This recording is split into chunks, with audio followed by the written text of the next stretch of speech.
If you keep attracting the same toxic people over and over again, it's not because you're broken. It's because no one ever taught you the psychological pattern that's ruining your life. In this video, I'm going to break down the 3 patterns that have been keeping you stuck. And it isn't just your mind that's been keeping you stuck. Your body plays a role too. As a nurse who broke the cycle myself, I'm going to show you exactly what's happening in your brain. And I used to think that I was just really bad at picking partners and relationships. But once I learned the science behind why I kept picking the same types of people, it really all started to make sense. Have you ever wondered why the relationships that feel the most comfortable to you often end up being the most damaging? The first pattern is familiar feels safe. Your brain wires itself and acclimates to the situation that you have while you're growing up, even if it's not healthy. And I grew up in a household with an alcoholic father who was unpredictable. And I ended up marrying a man that was also an alcoholic. And he told me even early on in my relationship with him that he was an alcoholic. And I remember that day and thinking, oh, well, that's nothing that I can't handle. I'm used to that. This is all related to a concept called neuroplasticity, where our brains can kind of adapt and change throughout our life. And as a child, your brain adapts and changes to the environment that you're in, even if it's an uncomfortable environment. So that environment becomes the norm. If you're new to my channel, hi, I'm Kristen. Years ago, I left a toxic marriage, and it took me getting out of that marriage to realize that I was repeating the cycles of emotional abuse and neglect from my childhood in that marriage.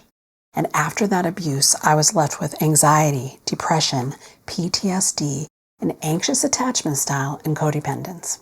And now I'm combining my personal experience with my professional experience of 30 years as a registered nurse and nurse educator to teach you what I've learned so that you can heal too and lead a more joyful life. Would you believe it if I told you that your brain can get addicted to toxic relationship patterns just like a drug? This addiction is called trauma bonding and the dopamine abuse cycle. Abusive relationships often follow this pattern, where you'll have tension, there'll be tension around the abusive person, they're unpredictable, they're often unhappy, and then some sort of an explosive incident will happen, a fight, something, major. And then after that, there'll be a honeymoon phase. And it's these different parts of the cycle combined with different chemicals in our brain that really enhance this kind of addictive quality. When you're around an abusive person, you're often going to have that stress hormone, which is cortisol. And that cortisol kind of, is often present around people who are abusive because their behavior is unpredictable. You don't know when, they're going to fly off the handle or something bad is going to happen. So that cortisol is there.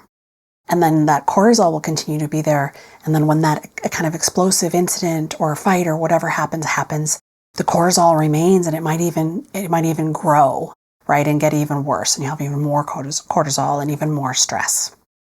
And then after that, then there might be a honeymoon phase where the abusive person, is very apologetic and, is trying and loving and wanting to make up for the explosive incident.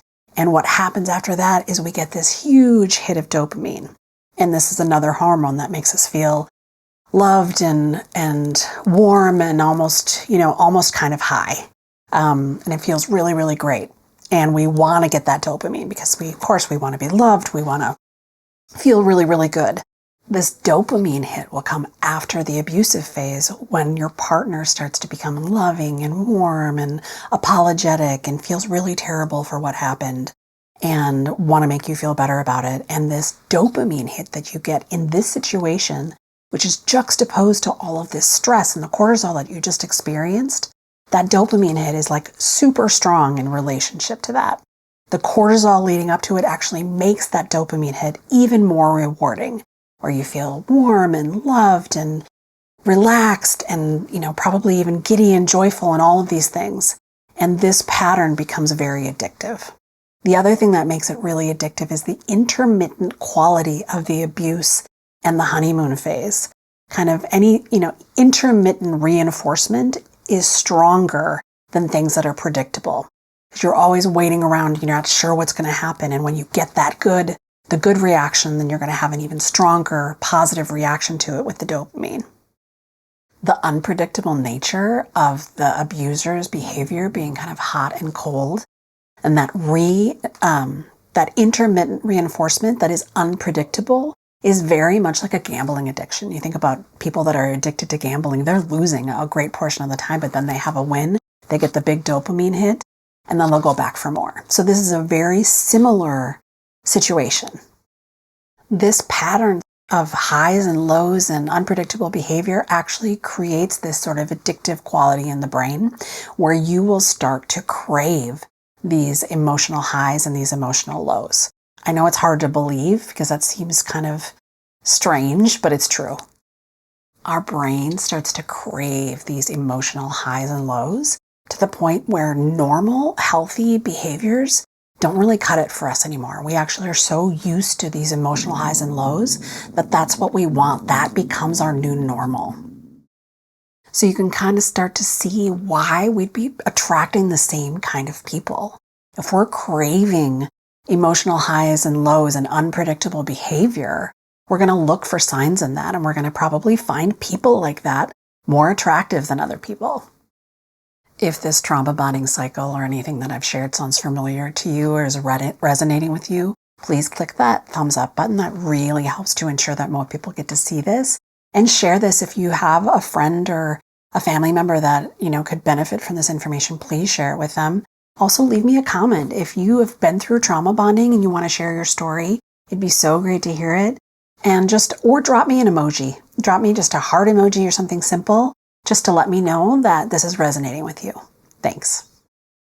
People like us that have been through these types of abusive relationships have so much healing to do. As I said earlier in the video, I had, because of all of this, I had anxiety, depression, PTSD, codependence, and an anxious attachment style. So there's a lot of different things that we need to do to heal from these things.